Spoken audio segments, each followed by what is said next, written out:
Very good afternoon all to my brothers and sisters. I am very happy to receive the invitation to inaugurate the Dalit Samudaya Munnavi organized by its president, Mr. Sunny Kapikat, and General Secretary B.A. Prasad, and all the various leaders from the various organizations who have come together to unite Dalits and converted Dalit Christians, Neo-Buddhists, to achieve the common object of unity, brotherhood, and the rights under the Constitution of India. This organization has been started a year back, and within the year they have achieved, they have progressed very well and achieved a lot of things. And a few among them is the Dalit vaccination day. And another thing is, because of the COVID, the online classes could not be conducted because of the technology. And Dalit Samudaya Munnavi able to organize with the help of the BSNL and the government, that the D-Space service company, and they are able to get the facility to get the online classes by the Dalits. Therefore, they are doing wonderful job. I congratulate them, I encourage them, and wish them the best luck. And insofar as the aims and objects of the Dalit, the community's front, Dalit Samudaya Munnavi is concerned, it is a wonderful, the idea ignited by the leaders of it, especially Mr. Sunny Kapikat, with the help of all his dear and near brothers. And I am very happy to know that all the persons who have progressed in different fields of the legal, the social, the scientific, the advocates, doctors, and not only in Kerala and their counterpart in the abroad also, have come together and working towards the objects of the DSM. And therefore, it is not far away to achieve their objects if they work together with a common aim and objective. Insofar as the Dalit Samudaya Munnavi is concerned, it is very essential to come together, all the Dalits, because before the Dalits converted into Christianity or before they became the Neo-Buddhists, they were all Dalits only. Therefore, their forefathers are one and the same. And therefore, it is essential for all of them to come together and achieve the objectives. And why this, if you go to the root of the matter, who created this caste system? Who divided the India under the caste communities, and what is the reason for it? Therefore, it is very unfortunate that the Brahmanical forces have destroyed the progress of India by creating these backward classes, untouchables, Adivasis, out of the working classes and tied them to the occupation that led to their starvation, deprivation, degradation in the social ladder. It has stolen our versatile human capabilities and destroyed our professional and economic freedom.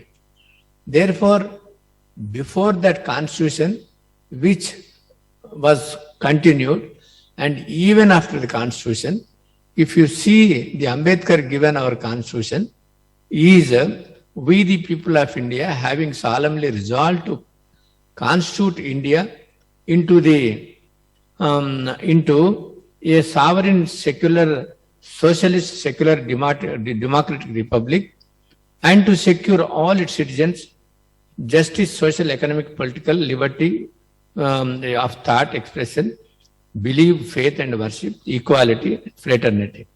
Equality of status, of opportunity to promote among them all the fraternity. But if we see the fundamental rights, the equality, Article 14, and not to discriminate under Article 15, and have adequate representation under Article 16, and the abolition of the untouchability, child labor, human and human trafficking, and the fundamental rights, the right to freedom. What happened to these rights? Why even after 73 years also we could not live as a respectable citizens in a civilized society? Till today, it's a shame on the part of the India to say that there is untouchability still exists in India. What is the reason? The reason is because in the democratic country, we are not having we are not having our due share in the legislation, in the executive, in the judiciary, and as well in the private sector.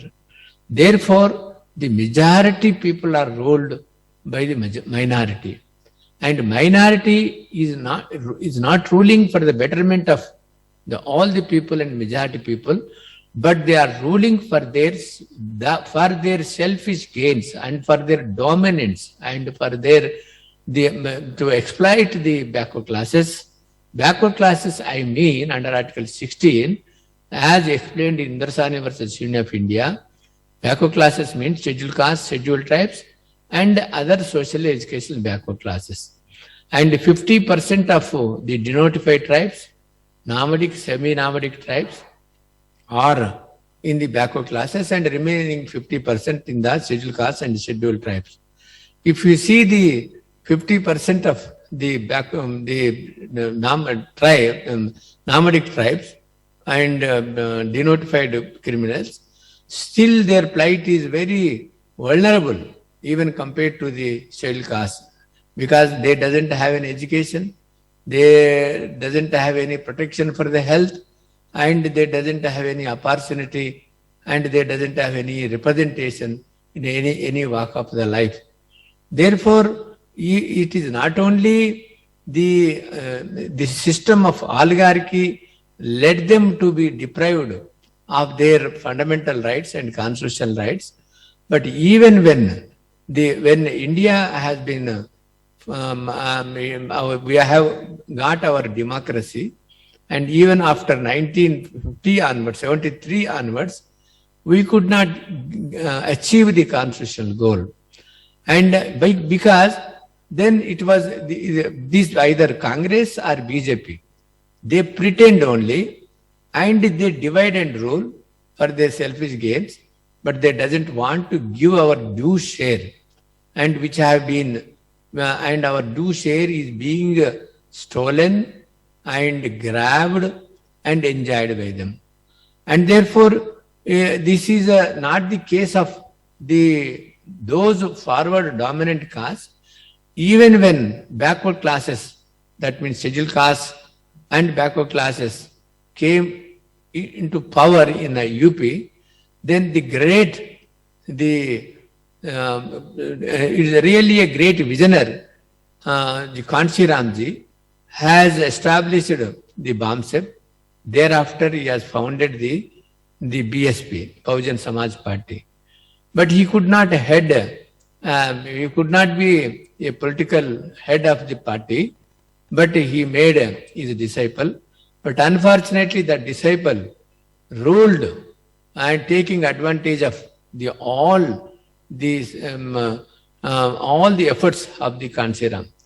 But what happened to her rule?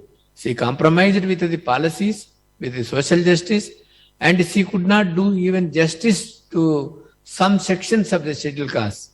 Therefore, in UP, some sections of the scheduled caste hate her. They don't vote her. And backward classes also then hate her, they don't vote her. And even the Yadavs have ruled in UP. UP also only 5 castes they have encouraged. That is the Yadav, Jats, Brahman. There are 73 caste communities of backward classes apart from the scheduled caste scheduled tribes in UP. But backward classes, 67 castes or communities out of 73 are against the Akhilesh, even the Samajwadi Party also. Why? Because they have no vision to, they have no democratic vision. Because this caste domination, the oligarchy will not lead to the overall development. After all, in the democratic country and the democratic society, it is the people's, the representatives rules the country. But the people's representative, the community's representatives have no say or have no right, then how can the policies relating to their caste communities will be implemented? Therefore, now I congratulate the Dalit Samudayam Navi for organizing this kind of the meeting at Kottayam, and I also wish that the backward classes and the scheduled caste scheduled tribes and the not only the neo-Buddhists and converted Muslims, counterpart Hindu Muslims, and the Christians, Sikhs, all over India, we constitute nearly about 80% of the population. But unfortunately, we are the beggars only, and we are being ruled, and they are ruling us. Even if you take Kerala, Kerala is dominated by one powerful Nair community. What is this? Because they are united, and they are able to then influence the government in the policy making decisions.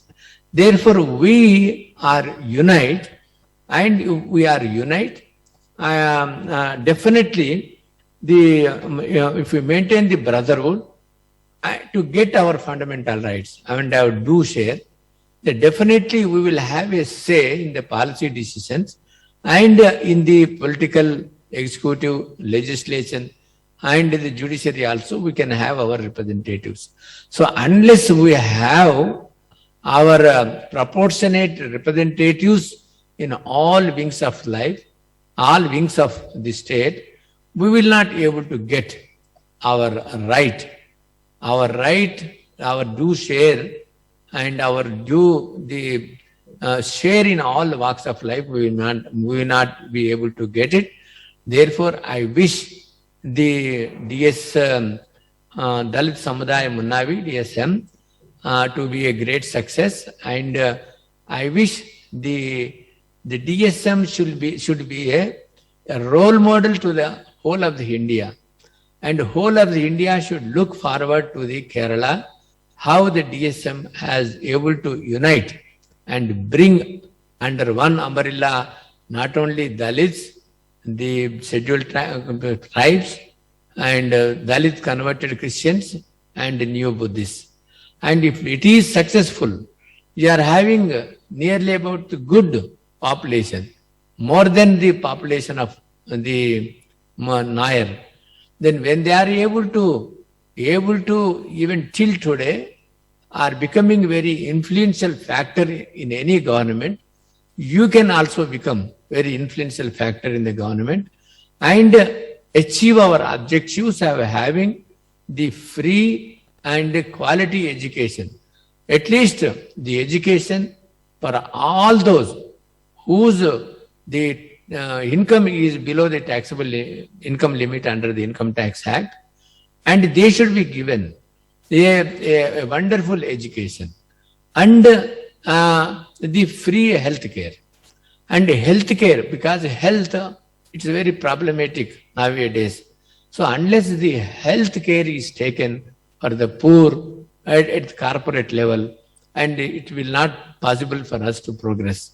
Therefore, I am very happy to inaugurate, and I wish all the success. And one thing I would like to remember, cherish our guide, philosopher, mentor, Professor Mohan Gopal. Mohan Gopal nowadays is relentlessly working, and he is relentlessly working. He is guiding not only the Dalit Samudaya Munnavi, and he is guiding the All India Backward Class Federation, and the president of the All India Backward Class Federation. Backward classes means, as per the aims and objects, our Backward Class Federation is more or less same of the DSM. Therefore, scheduled caste, scheduled tribes, and the social education backward classes put together are backward classes. And these backward classes, we in a civilized society to live with dignity, decency, and respect. It is our duty to come together, and there should not be any restrictions of our freedom of the religion also, and then equal status for all of us. And this caste system should be destroyed, and the classes system should be destroyed. And one day a casteless society should be built. That is possible only by the development, only by getting the due share under the all wings of the Constitution. Thank you, one and all. Namaskar.